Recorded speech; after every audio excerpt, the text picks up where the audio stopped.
What up? I was about to do a whole video on the Greta Thunberg situation, and actually at dinner was just watching some YouTube per usual. Uh, just sitting there passively watching some of my favorite channels, and it turns out that somebody did a video way better than I could have, kind of just laying out everything that we need to know about her whole movement. It was actually done by a Swede, guy named Henrik something. I don't know. He's super good journalist. He works for Red Ice TV, and I've been following him for a couple years. He talks about all sorts of different stuff, politics, um, news, you name it. And just, it's always good to go to the source country. Like, for instance, if you were trying to find out about some sort of sensation in the United States, you'd want to go to somebody like Jimmy Dore or, some truth teller that's more local because they're going to have the best full range view on it. And so I just watched his video, and I'm definitely excited to share it for a number of reasons. Number one, because it's a very well done video, like all of his videos. And number two, because actually when I searched it just now, typed in the exact title, because of course I see his videos on my TV because I subscribe to his channel, and so I get his videos, whether I type in a title or not. And so it popped up for me, like I said, just while I was passively watching dinner, which is beautiful because now it just saves me something to do. I'd rather go to sleep on time tonight. And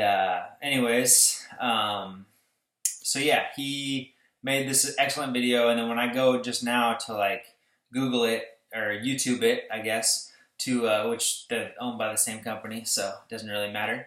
But so yeah, when I searched it, I typed in the exact title, and mind you, this video was made 4 days ago, and it has, last time I checked, like 380,000 views. So this has been viewed a number of times, but of course the algorithm works such that I literally searched down 3 pages, did not see the video.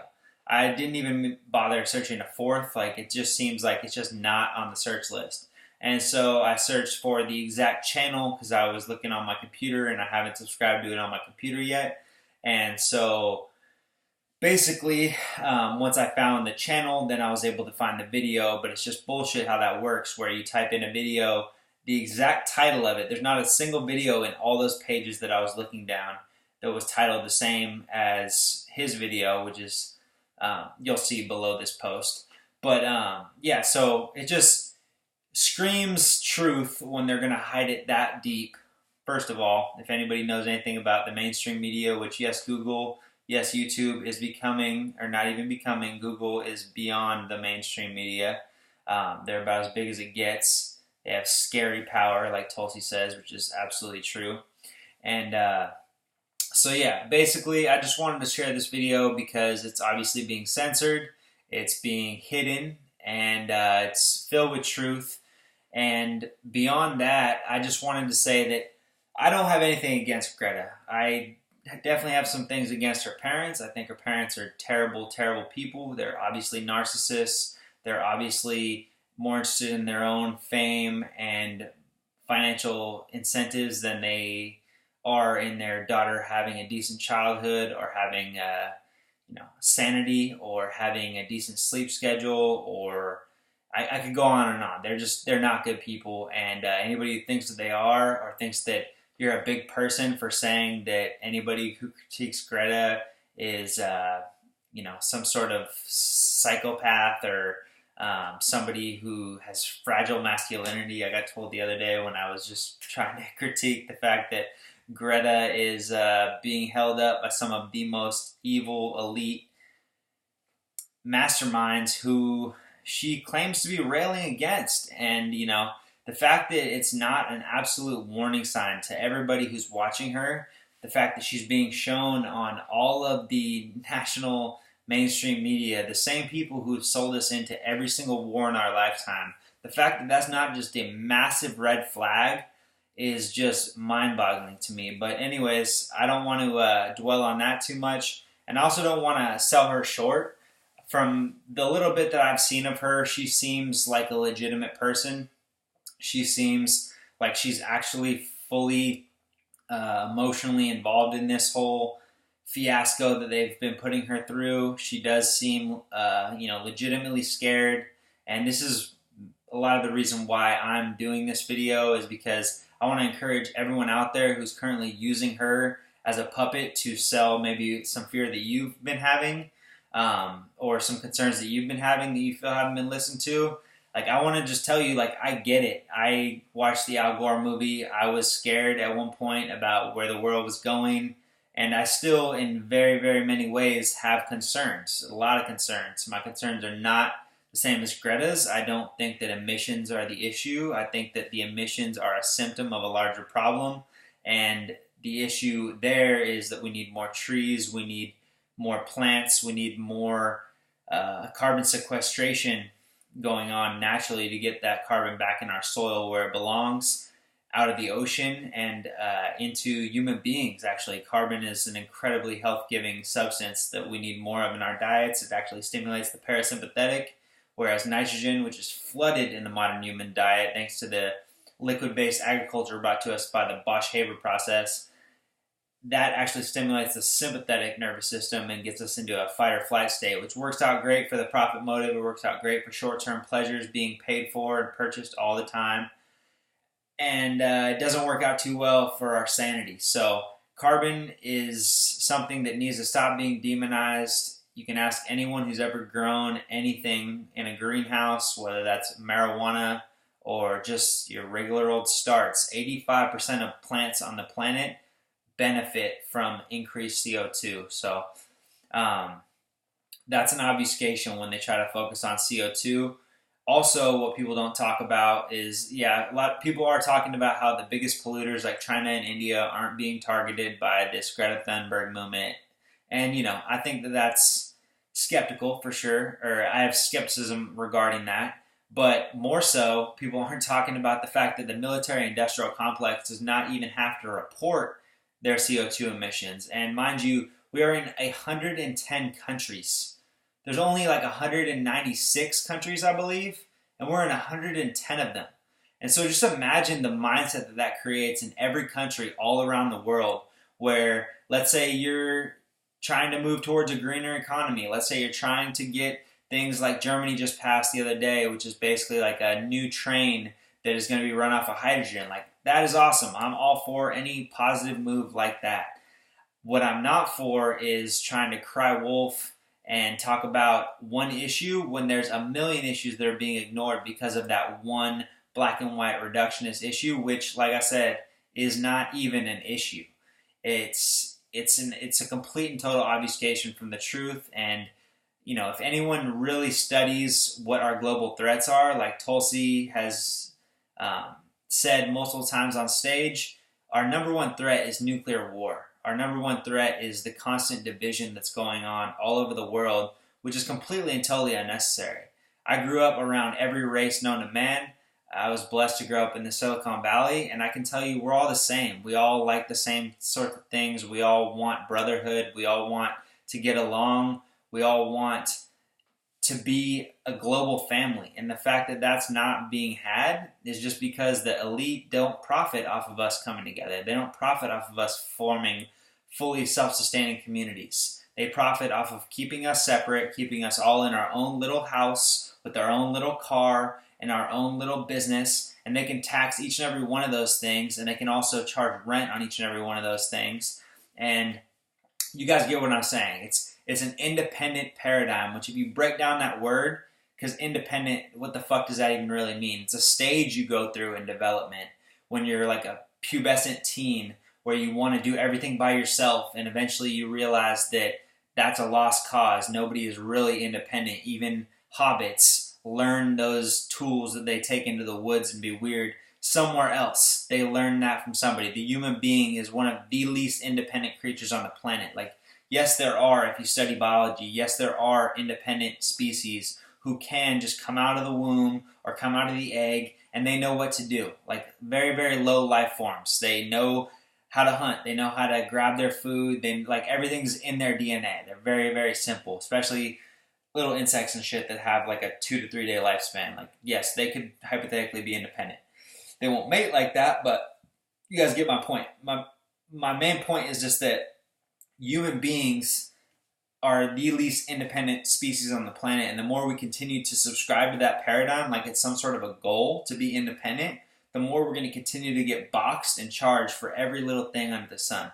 And so break away from that independent paradigm, which just really means, like I was saying, independence. Like you are in a state of dependence on the system. Like nobody's out there going and doing everything for themselves. People who think that they're independent, that means that they're lonely.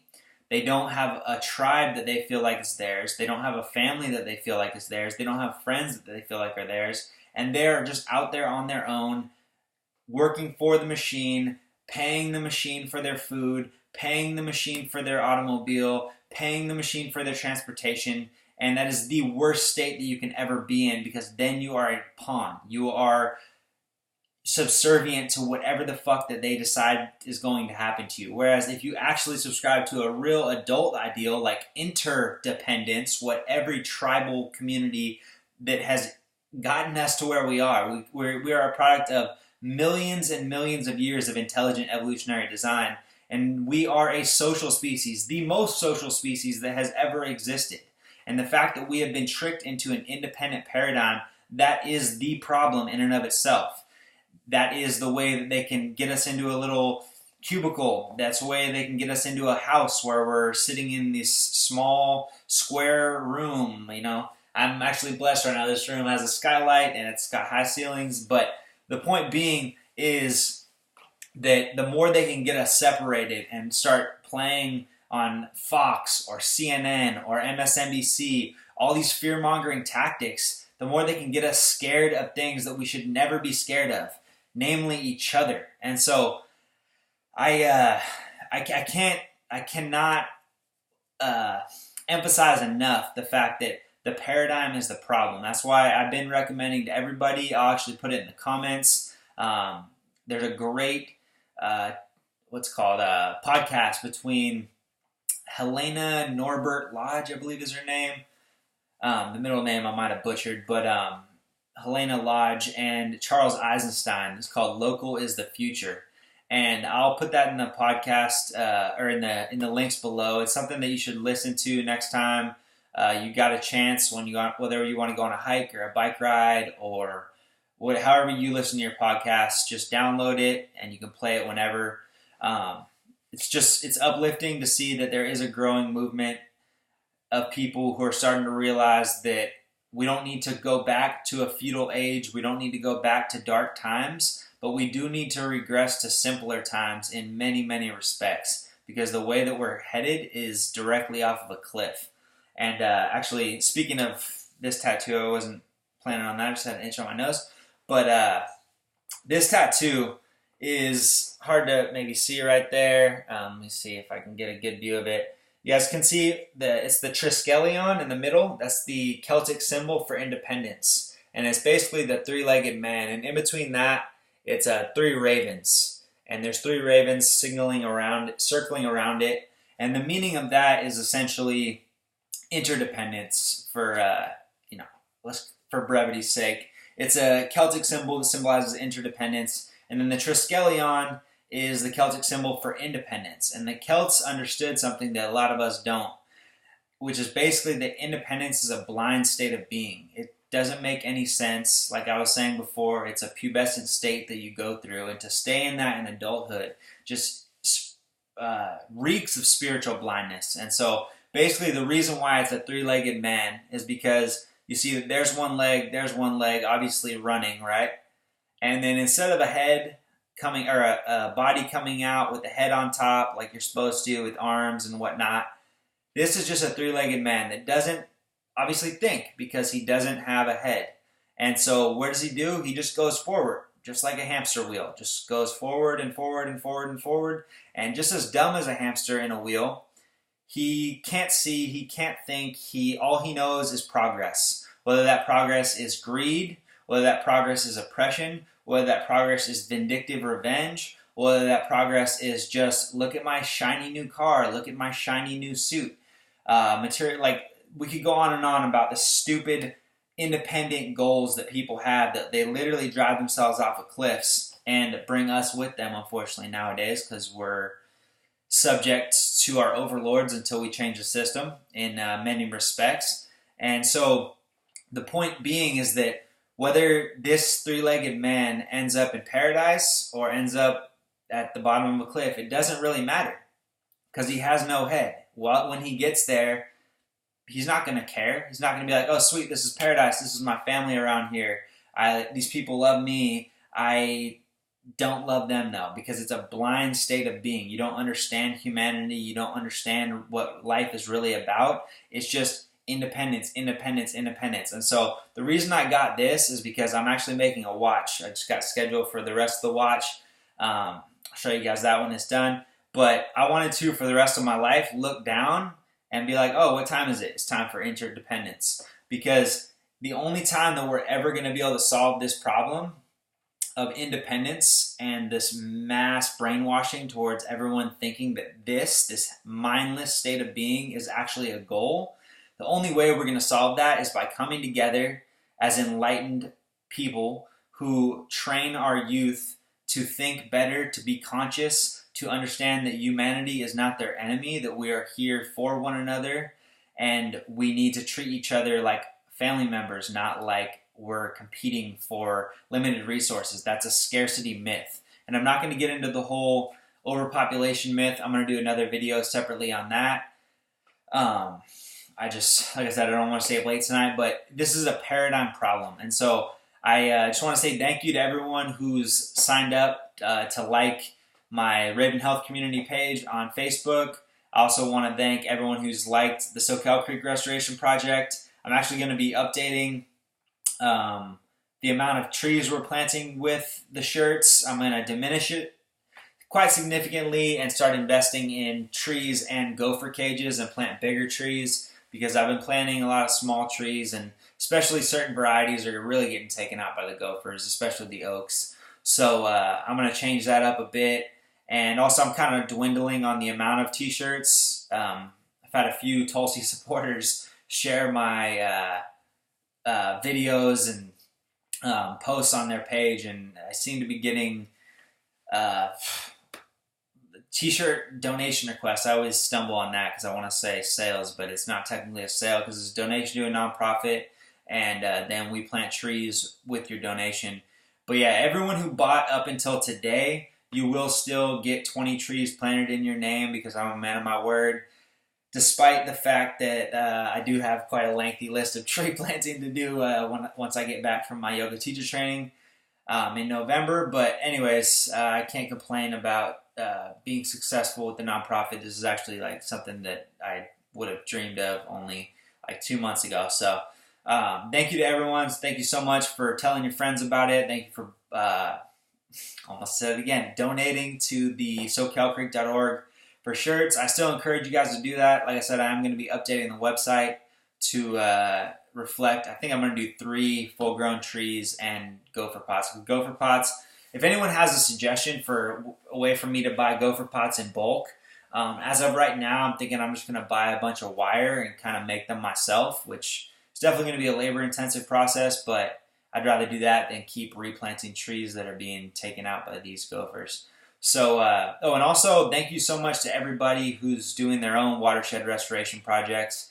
My friend Annie Jeanette at the Climate Strike event that I met like 2 weeks ago, she said, if society was, which I thought was extremely wise, which is why I'm repeating it, if society was set up holistically, if society was set up in a way that makes sense, we would not be divided by these arbitrary community lines and city lines. We would be divided by watershed lines. And that is just so unbelievably on point. I never really even thought about it like that, but she is dead right.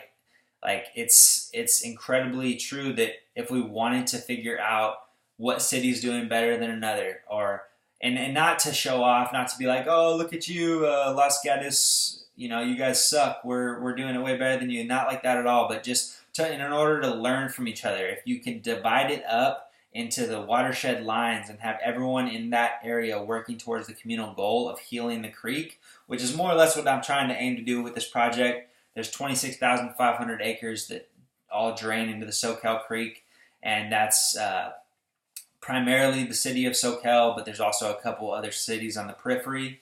And so, I just wanted to reiterate that she said. I think it's super, super true. And I think that going forward, the more we can, whether or not the city lines ever get changed, I wouldn't wait for it. But I do encourage anybody, either through my nonprofit, if you guys want to start up our nonprofit, I should say, if through Raven Health Community, you want to set up your own watershed restoration project and you want our guidance and affiliation, I would be more than honored to help you out with that in your own local area. Like I've said before, I don't think you need a ton of experience. I don't think you need a ton of education. So long as you have the initiative, you can find people who care enough to show you the ropes of the things that you are missing and the skills that you don't have yet.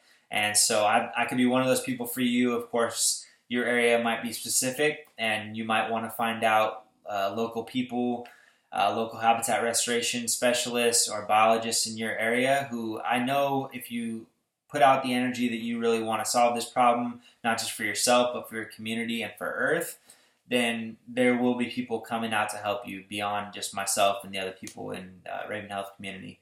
But anybody who wants to step forward with that, message me or reach out on facebook.com/Raven Health, and that's Raven like the bird.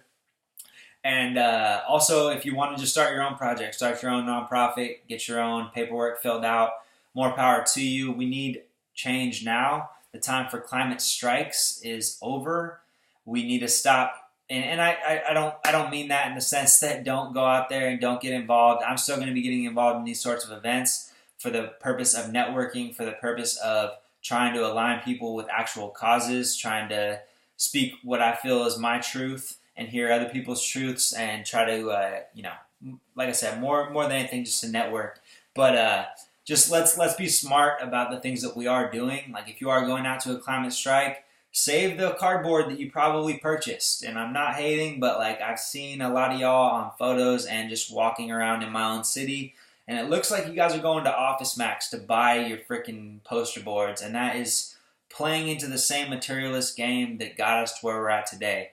So I just want to let you all know that the same free cardboard that I get all over the city and I use for mulching, for sheet mulching, and I lay down and I put wood chips on top of them and I punch holes and I put trees in, you guys can grab that same cardboard, free recycled cardboard, cut a square out of it, and on the back of every box is a square, open, brown piece of cardboard that you can write whatever the hell it is you want on there that you think is going to be powerful and affect change. I'm not saying that it's not.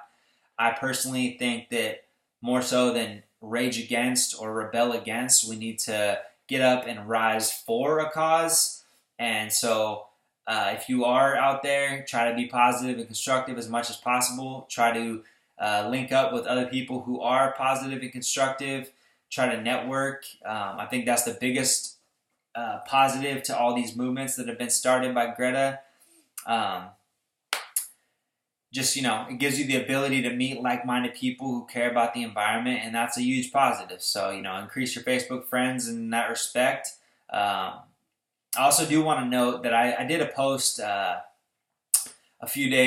week or so ago, and I asked people, like, what do you think about Greta Thunberg? What does she inspire you to do? Please comment below. And I actually eventually pulled the post. There was just too many comments that were getting off topic, and it was becoming slightly annoying. But before I pulled it, I want to say there was like 70-something comments. And I kid you not, there was only one post about something that Greta inspired her to do. And it turned out it was my friend Natasha, like literally trolling me because she's never driven a car in her life.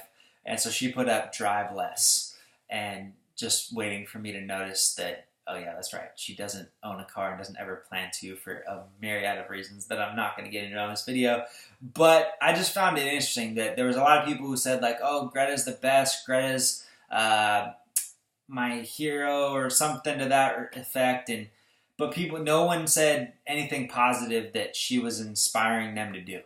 And so that's something that I just want you guys to question. If she is inspiring you, what is she inspiring you to do? I'll ask again. Like, is she actually inspiring you to garden your own food? Is she inspiring you to eat locally? Is she inspiring you to demonize everyone who eats meat, even if it's regeneratively grown in regenerative agriculture, like I've been experiencing in the Enviralized group, which is there's some cool people on there. I've met some good friends, but definitely a lot of people who just like to troll anyone with their opinion that doesn't exactly match their own. But anyways, I'm gonna keep it positive and say that Greta Thunberg. I can't not laugh when I hear it said like that. Apparently, that's the way to say it that I learned from the Red Ice video. I thought it was just the lady of the climate crisis thing that I spoke at like 2 weeks ago. But Greta Thunberg, just so funny. But anyways, I guess that's how you say it in Swedish. And where was I going with that? Oh yeah, so just because she has shitty parents, extremely shitty parents, doesn't mean that she can't end up being a great person. Tupac is amazing. I can't imagine my childhood without him. He taught me that it's cool to be extremely good to women, and that it's cool to be deep. It's cool to think about world issues. If anybody hasn't listened to Tupac, a lot of people just wrote him off as just another rapper. I suggest you go on Spotify or however you get music and just type in Tupac Changes, the word Changes. Almost said J. But Changes by Tupac has got to be one of the best songs ever written. And I believe it's a remake of somebody else's song, but he put his own new twist on it and added some words. And it's just a trip that how much of what he was singing, and I believe that was in the early 90s that he made that song, is still completely relevant today. It's, it talks about wars in the Middle East. He talks about racism. He talks about separation. He talks about divisions. It's just amazing that, he was so enlightened and so smart and so deep. And, where did that get us? Like, they were able to drown him out. Obviously, he was murdered years back. And anyways, I just wanted to use him as an example he talks about in some of his songs, like Dear Mama, which is another great song that really hit me as a kid. It's one of the few songs that I actually knew the words to. A lot of rap songs, I just like the beat, and I kind of like just mouthed whatever the fuck it is I thought they were saying, which when I listen back to some of that shit now, it just makes me laugh and kind of like sad, because a lot of it's like some really fucked up shit that I just thought my parents were lame for not letting me listen to in the car with them. And looking back at that, like, I guess thank you guys for letting me listen to as much as you did, because it's definitely a lot of like just gnarly shit. But anyways, his songs, Dear Mama and Tupac Changes, I can't imagine my childhood without. Definitely super formative, and I think he had a really positive effect on a lot of youth in the hip hop communities. Which I grew up in a hip hop focused community. That was one of the hardest things, transitioning out to Santa Cruz, which is not a hip hop community, or at least does not seem that way. It's more like metal and all sorts of shit that I don't really understand. No judgments, but I don't get it. But anyways, I'm digressing. I just wanted to use him as an example because he talks about in Dear Mama how his mom was like a crackhead and his brother was a crack baby, which I actually keep forgetting to look up his brother if he's still alive or whatever.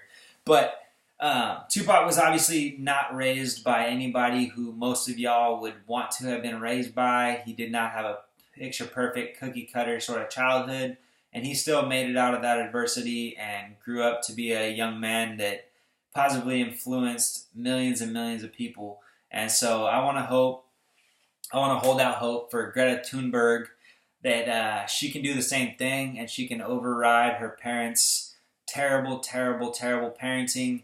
She can step out of the limelight, stop getting used as a propaganda tool by the mainstream media. She can focus on neurogenesis. She can focus on regaining her full capacity, stop thinking in black and white, and actually start thinking again. She seems to have given up on thought, and now she just listens to propaganda and expresses her real emotions at what she thinks is a crisis that's going to end the world in 10 years, which there is absolutely no science behind that.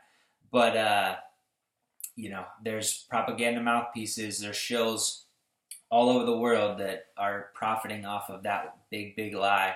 just like Al Gore did, just like the doomsdayers did before him and before him and before them.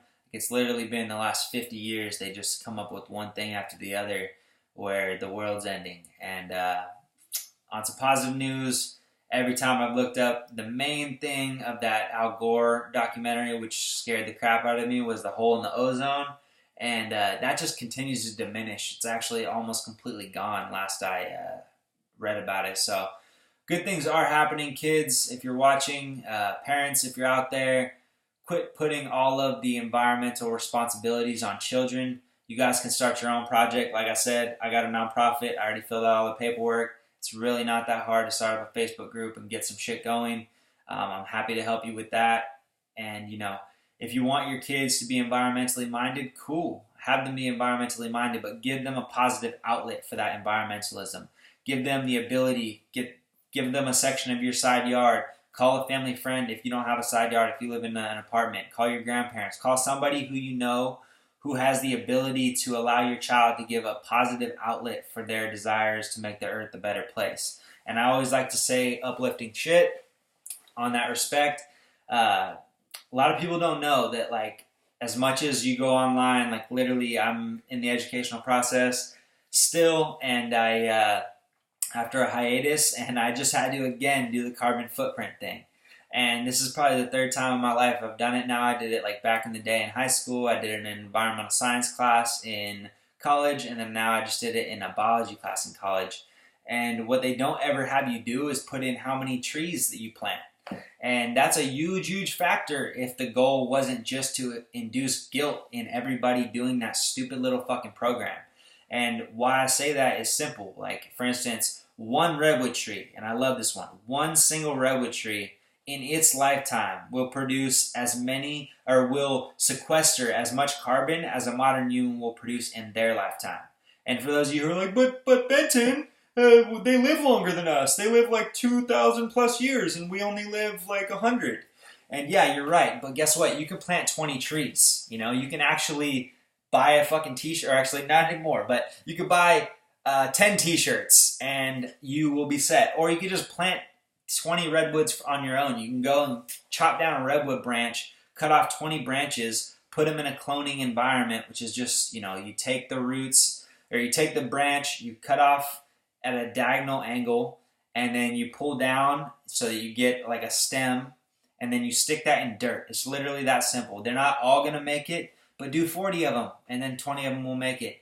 And just seriously, not only will that sequester all the carbon that you're going to produce in your lifetime, and it'll bolster our soil, it'll bolster the health of our nation, but it'll also help you not worry about your next 20 generations for real, because they're going to still benefit from those same trees that you planted, just like you're benefiting from them now. So stop the scare tactics, stop the endangering our youth with this climate chaos BS. It truly is BS. And let's focus on the microclimate that you're in. And then if you fix that one, go to the next one. If you fix that one, go to the next one. We need to go in a step-by-step, bit-by-bit approach. If we go at the entire climate, that is literally biting off more than we can chew. And all that's going to do is make you choke on those facts, choke on the harsh reality, which is not even reality if you look at. Anyways, I am digressing. Or going on too long, I should say. Not really digressing at that point. But that's all I really wanted to say. Focus on your microclimate. You can't pour from an empty cup. And take care of your health, take care of your family, take care of your communities. And just try to not scare the youth into unnecessary anxiety and depression, because they already have enough on their shoulders now with all the social media and everything in their life being public immediately. Like, they're all fucking celebrities and shit. Like, fame is for real the most intense drug known to man, and the fact that you're a social outcast if you don't start up a fucking Facebook or a Twitter or a Instagram by the time you're like 12, that's a gnarly world already to be living in. So to pile more stress on top of these kids it's beyond child abuse. And so I just want to reiterate that. People who are critical of this movement are critical of it because they care about the children. For the most part, from what I've seen, I'm not going to say there aren't some assholes out there coming at it from a gnarly place, but for the most part, I think we all care about the kids. Some of you buy the propaganda, some of us don't. But let's take the responsibility of healing the climate and getting kids involved in positive outlets for that environmentalism before we watch this environmental movement turn into a death cult. That's all I'm going to say tonight. Y'all have a good one, and happy Tuesday.